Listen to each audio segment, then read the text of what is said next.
திருச்சிற்றம்பலம். தென்னாளுடைய சிவனையை போற்றி, எந்நாட்டவர்க்கும் இறைவா போற்றி. திருமூல தேவநாயனார் திருத்தால் போற்றி போற்றி.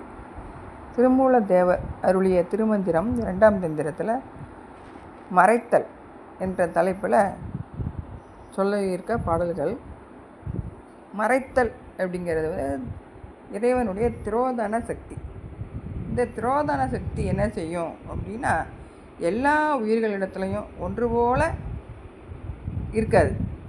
ஒவ்வொரு உயிருக்கும் பக்குவ நிலை மாறுபாடு காரணமாக அந்த உயிரின் நிலைக்கு ஏற்பட்ட மாதிரி வெவ்வேறு வகையில் மறைப்பு தொழிலை செய்யும். இது எப்படின்னா, நம்ம வகுப்பறையில் ஆசிரியர் பாடம் சொல்லி கொடுக்கும் பொழுது எல்லாரும் ஒரே மாதிரி அதை கிரகிச்சுக்கிறது கிடையாது.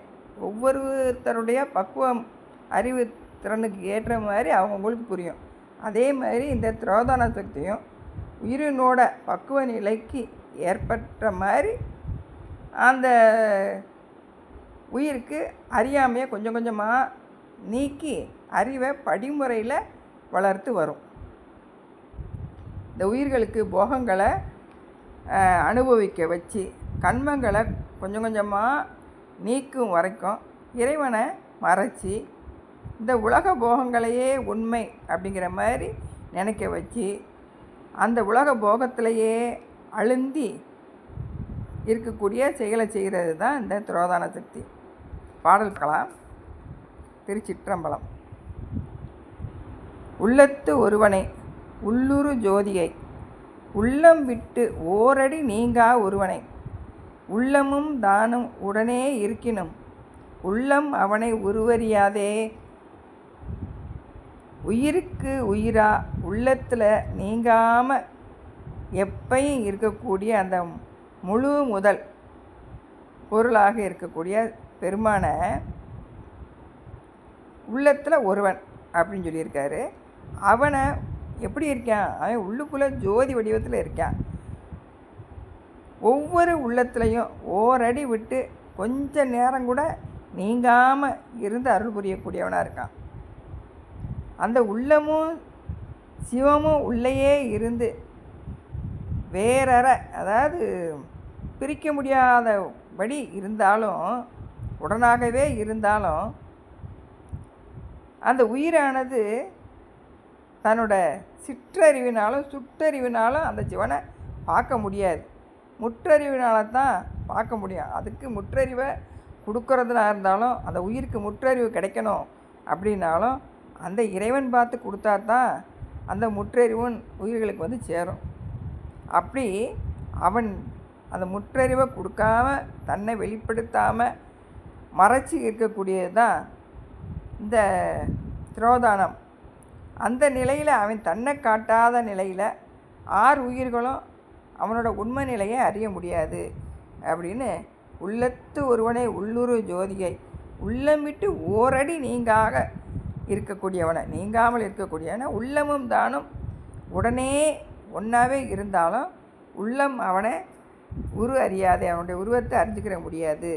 அப்படி இறைவன் தன்னை மறைச்சிக்கிட்டு இருக்கான் அப்படின்னு சொல்லி சொல்கிறாரு. சித்தியார் பாடலும் இதையே சொல்லுது.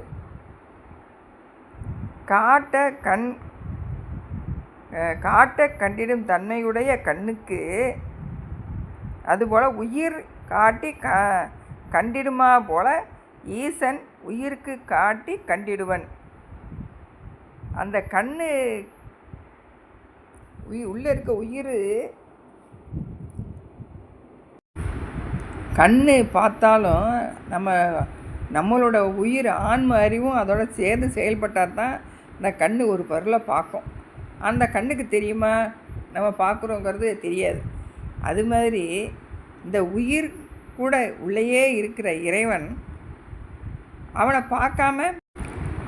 பார்க்குறோம்னா அவன் காட்டினா தான் பார்க்க முடியும்.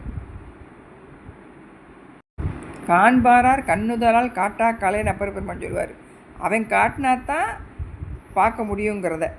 அது இன்னொரு பாடலையும் சொல்கிறார். வில்லத்தான் ஒன்று மாட்டேன் விருப்பென்னும் வேட்கையாலே வல்லத்தேன் போல நுன்னை வாய்மடுத்து உண்டிடாமே உள்ளத்தே நிற்று ஏனும் உயிர்ப்புலே வருதி ஏனும் கள்ளத்தே நிற்றி அம்மா எங்கனம் காணுமாறே அப்படிங்கிறார்.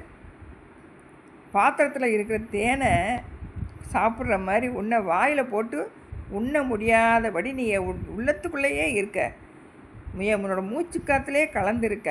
அப்படின்னாலும் கூட கண்ணுக்கு புலப்படாத மாதிரி மறைஞ்சிருக்கியே, அதனால் உன்னை காணக்கூடிய வழி என்னது என்று எனக்கு தெரியலையே அப்படின்னு சொல்லி சொல்கிறார். இப்படி இறைவன் மறைப்பு தொழிலை செய்கிறத கூடவே இருந்தாலும் அவனை நம்ம அறிய முடியல. அதை அவனை அறிகிறதுக்கு அவனோட அருள் இருந்தால் தான் நம்ம அதை அறிய முடியும் அப்படிங்கிறத சொல்கிறாங்க. திருச்சிற்றம்பலம். அடுத்த பாடல். இன்பப் பிறவி படைத்த இறைவனும் துன்பம் ஜெய் பாசத் துயருள் அடைத்தனன், என்பிற் கொழுவி இசைந்துரு தோள் தசை முன்பிற் கொழுவி முடிகுவதாமே. அதாவது இறைவன் இந்த உடலை கொடுத்து பாசத்தில் அழுத்தி இந்த உயிரை பக்குவப்படுத்துகிறத பற்றி சொல்லக்கூடியது இது. உயிர்கள் பிறவி எடுப்பதே நம்மளுடைய கண்ம வினையை கழிப்பதற்காகத்தான். வினை நீங்கும் வரைக்கும் இந்த உயிரானது மீண்டும் மீண்டும் பிறவி சூழலில் பட்டு உழண்டுக்கிட்டே இருக்கும். இறைவன் இந்த பிறவியை கொடுத்ததே முக்தி இன்பத்தை அடைகிறதுக்காக கொடுத்த இந்த பிறவி மூலமாக அந்த இறைவன் துன்பத்தை விளைவிக்கிற பந்தத்துலேயும் நம்மளை அடைச்சி வச்சிடுறான். எலும்பு தோல் தசை இதையெல்லாம் வன்மையாக பொருத்தி அந்த உடல் மீதையே பற்றுக்கொள்ள செய்கிற மாதிரி தன்னை மறைச்சிக்கிட்டு இருக்கான் அப்படின்னு இந்த பாடலில் சொல்கிறார். திருச்சிற்றம்பலம்.